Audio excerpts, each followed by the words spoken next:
Estuve un día de estos en una audiencia inicial de un delito que no amerita prisión preventiva oficiosa. Me pareció una buena imputación por parte de la Fiscalía,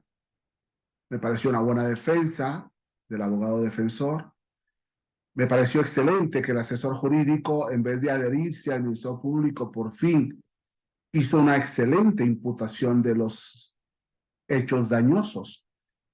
y por tanto del daño o de los tipos de daño que se podía haber producido. Me pareció una valiosa clasificación jurídica que sostuvieron el asesor jurídico y el fiscal,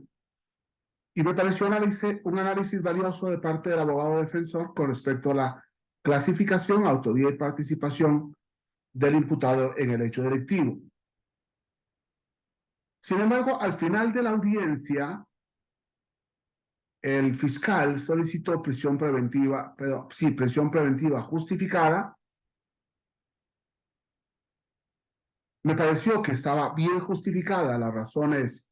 peligro de fuga, peligro de obstaculización, peligro de continuidad de la acción delictiva. Me pareció que fue un buen análisis de la Fiscalía, pero me quedé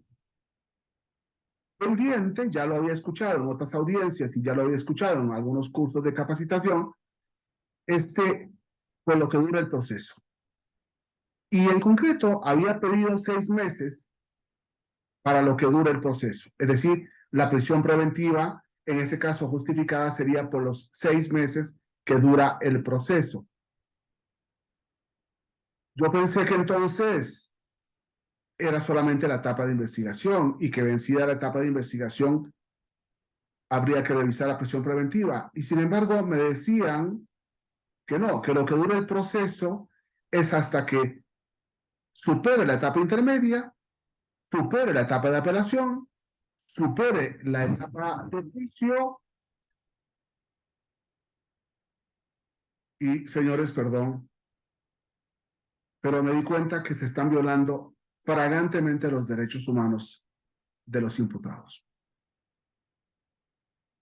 Señores, perdón, pero el juez de control es uno, el juez de la etapa intermedia debería de ser otro, el juez de alzada, un tribunal totalmente distinto, el tribunal de enjuiciamiento, otro totalmente distinto, y que un juez en los escalafones admita lo que resolvió,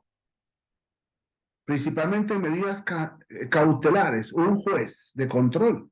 que admita que ya hay prisión preventiva por lo que dura el proceso,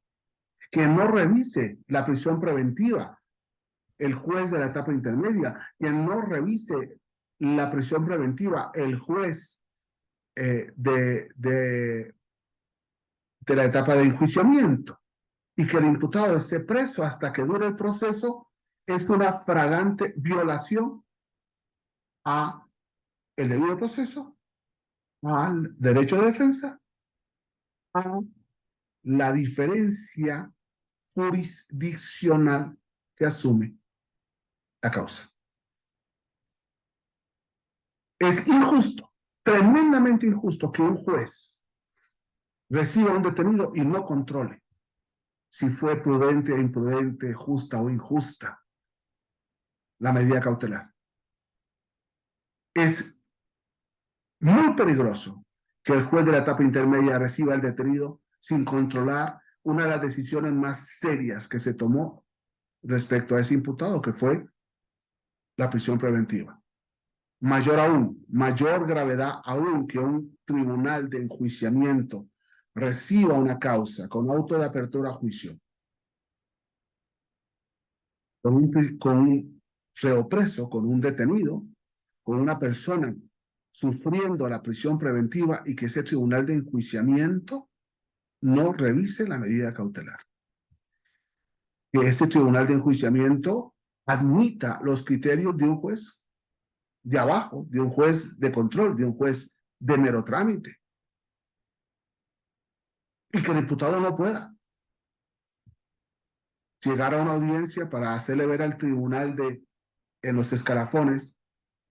los cambios de situación jurídica, las situaciones de peligro, etcétera, que se han superado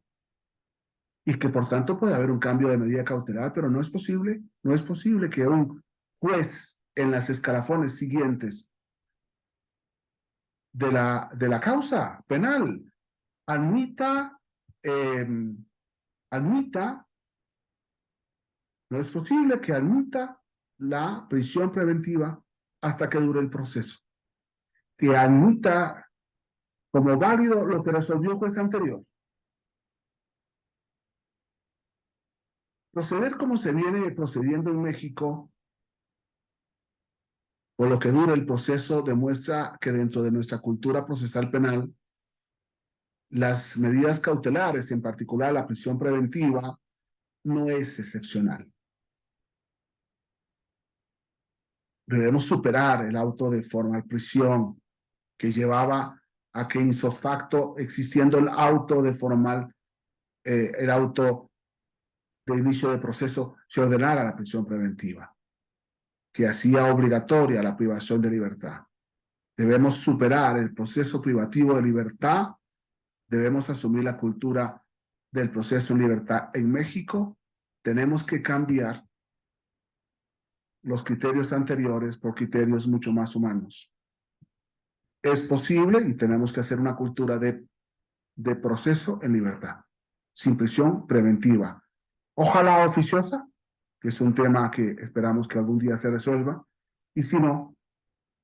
la prisión preventiva justificada, que ni puede ser por el tiempo que dura el proceso, ni obliga a los tribunales en los escalafones que continúan después de haberse ordenado la medida cautelar. Muchas gracias.